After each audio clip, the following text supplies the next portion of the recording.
Hello and welcome to Wisdom for Menopause and Beyond, where we midlife. Yes, we talk about those kind of insights around midlife Those and things that we've learned in life, that God, other women have learned, that so we long. get together and share about all these things that have helped us through different parts of life. And one of those things that helped me Yes. some time ago was a book that I've recently refound because I found it in a box of books. And it's Sue Stone, Love Life, Live Life, which is strange because I always thought it was Live Life, Love Life, but I've just realised It's the other way around. It's the other way around. And I probably bought this book when it was first about 2007, 2008, so it's a while back. But it really helped me when things were, well, felt very tough. I can't say things were very tough, but they felt very tough for me. I think they were too. Well, yeah, but I wasn't in downtown. Yeah, you know when she put in a project in Chicago. But sometimes things, no matter what, can be overwhelming. And funnily enough, when things on the surface look like they should be good and you feel they're overwhelming, that's where people hide. So postnatal depression, things where everyone says, oh, you're so lucky, everything's so good for you, and you don't feel it, so you can quite hide. Anyway, sorts of times where people really struggle silently and don't share. And I found this book really, really good. So Sue Stone, obviously, and what she call it? How to have success and happiness beyond your wildest expectations. So she's obviously a positive thinker type person, but she didn't start out like that. And her story is obviously her story, but she was in quite a tough position and felt she had nothing to lose. And so she sort of realized that you can create your own future. So whether you agree with it or not, and at the time I'd never heard of it. It was the first book I'd ever read about this. It's kind of a more kind of law of attraction, all of that stuff, and you create your own. Your life is created by thoughts. Thoughts create energy, and it's a big market out there if you want to look at it. But I thought, well, I've got nothing to lose, and it was quite interesting. She suggests doing something called a thought diary, where you kind of keep track of every single silly thought. So you can have, I don't know, somebody said 600 million a day, so you're not going to do all of them. But you kind of keep a track, and you suddenly realize that you spent a whole hour being cross out or thinking about or something else, and most of it will be what you haven't got, might be things that you're worried about or whatever. And it's just a notice to see how much of your life is wrapped in negative thoughts.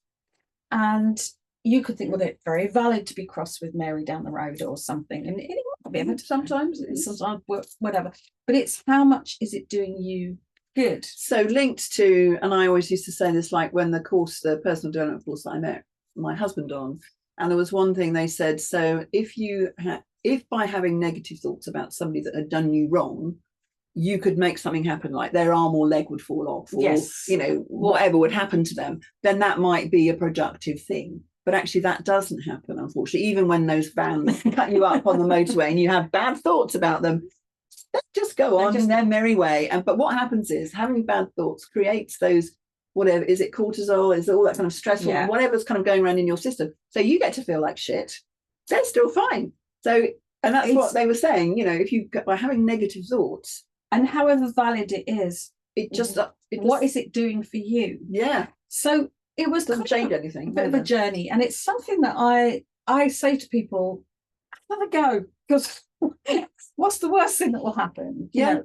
And actually, things might really work. Maybe try this at 4 o'clock in the morning when you wake up and you're worrying about all those things that you can't do anything about. It's all the time. It's when you actually think you're thinking nothing. It's when you're cooking. It's when you're diddling around. It's when you're driving. It's things like. And it doesn't have to be. I think what I first understood about this was, people say, if you're driving, think about happy things. Go to your happy place. Go to your happy place, or think about positives. Think about what you want this to be. Think about what you want that to be. It felt like incredibly hard work. Yeah.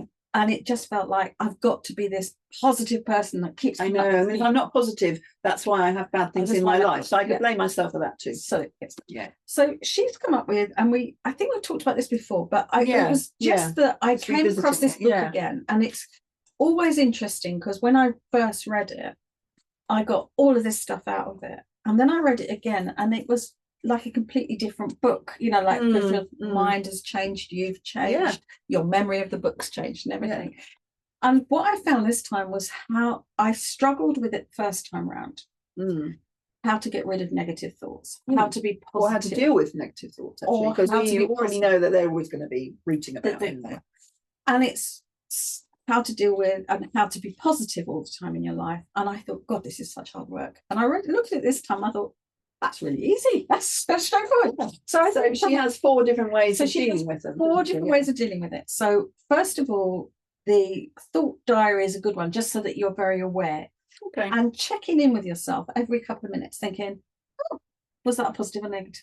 No judgment. No judgment, just what it is. But if you recognize you're having a negative thought, she said there are 4 things you can do. First of all, you can kill it. Yeah. So you can say stop. Stop that. Now that's good if that works for you. But if it's Mary down the road that's upset me, I'm going to stop thinking about her. But then she did do this thing. I'm going to stop thinking about that's right. Keeps coming back. Keeps coming back. Yeah. The other thing you can do, which is you can rename it, or you can change it. So Mary down the road, you think, well, you know what? I just wish that she'd have a lovely time and move to Australia and not come back. That's a really positive. I hope you're really happy over there. So if you can turn it around, and this is a tricky one, and I think that's what people think they should do. Yeah, I think personally it's one of the hardest ones to do. When you're in a negative space, I'm really worried about going to the airport. I'm really worried I'm going to miss my plane. The plane will be on time. I don't really feel the plane's going to be on time. Yeah. So you're not really renaming it. But if it works for you, great. Yeah. The third one is, I thought, the most interesting one, which is just label it. Okay. Yes. Just label it. It's a negative thought. And this is where I found the ease of it. I'm going to miss the plane. That's negative. It doesn't go anywhere. It doesn't go anywhere. You're not required to turn it or do anything. That's a negative thought. And it sort of has that double impact of killing it, and there's nowhere to go from it. And if it comes back again, but what if I do miss the plane? That's negative. So you're not kind of engaging with it. You're not trying to solve the anxiety, whatever's making you negative, whatever is going on. You're just saying, oh, I don't have to do anything. Oh, that's interesting. There's a negative thought. And what I found that did to me was the equivalent of killing it. Yeah. But by killing it, I'm not thinking about it. It just kept coming back round. But by labeling it, it left a void that I could think, oh, I think I might cook this for dinner. You know what I mean? It just it stopped it. So and I quite like the last one, which is the kind of catastrophize it. Well, this is make it ridiculously. Now, Alison will be good at this, and I've got another friend who's very good at this, because I think you have to be a bit arty. A bit creative. It's just like, you just got to be very experienced about being negative. But it's very if you can see it, I think it's a bit more. I'm a bit worried about, so, oh my God, we go and catch the plane. The plane probably will have taken off before we get there. It's like, well, you could say, all right, we'll get on the plane and then it will crash in the sea, and then there'll be sharks, But you have to make it absolutely stupidly. It has to be ridiculous. Like, well, my plane won't turn on. Won't take off, and then no one else will be able to catch that plane. So there'll be hundreds and hundreds of people all in airports, and there's no one in shops. And then all these people will be in airports, and then all the, the ground, and then you'll all be swimming in the sea with sharks, and then the sharks will be so fat it doesn't want to eat anybody, and then they drink all the seawater, and look at this. But it has to be ridiculous. You take it, cartoon it, you Family Guy it, you have to take it, and by the time you get to the end, you'll be laughing. Yeah. And there's no power in that, because there's no negativity. Yeah. It's taken it to that point. And I think I did things that were hard work. Like it comes from that sort of, if I've had a bad thought, I need to do something nice. Yes. But actually just labeling it, for me, that's negative. It just killed it. Yeah. It's a bit like I was with somebody, and there's people in this place that we're working at was so rude. She dyed her hair pink, and I thought she looked great. She was really old. She was about 55, 60. She dyed her hair pink, and they went on and on and on about her, and she just stood there and smiled, and then she nodded and said, "Thank you for sharing," and left. And I just thought that was, instead of like, what to talk about, it was ridiculous. I saw something on one of those foolish times I was looking at Facebook for some reason, and somebody had posted something. It was a picture of their mother, who must have been probably in their 70s, and she had Zandra Rhodes pink hair. And somebody, and I don't know, I didn't even get into this because I just thought this is ridiculous. And she kind of posted, my mother's dyed her hair pink, and could we just all tell her she looks ridiculous so she don't do it? And I went, you miserable. She looks great. But you know what? Now that is an example of changing the thought. Yeah. So it's like, she looks ridiculous, I think she looks great. So that's the replace. Yeah. That's the replace. Whereas the other, then I had negative thoughts about the people that posted it. Yeah. So carried on. But the person that just said thank you for sharing. Yeah. That was just recognize it as negative. Yeah. And it was almost like it took the power out of everything. So what was good was she didn't take any of that shit that they were trying to dump on her. She just left it on their doorstep. And if you label it as that's a negative thought, you're really leaving it over there. Yeah. So I think that this book worth revisiting. It was worth revisiting, even though I knew those 4 points. Sometimes you just need that refresh. Yeah. And I just thought, you know what? I don't have to be this super positive, come up with ideas.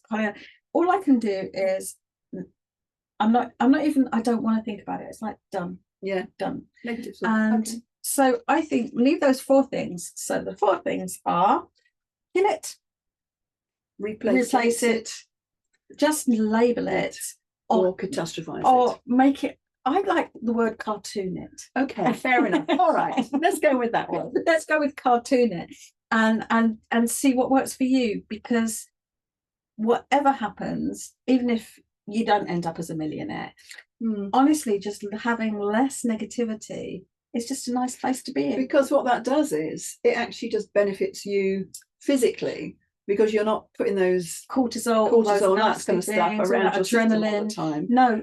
Oh, that'll be great. I shall have to see whether I can manage that on, going down the motorway next time. Yeah, we'll to say more in our next. See which happens.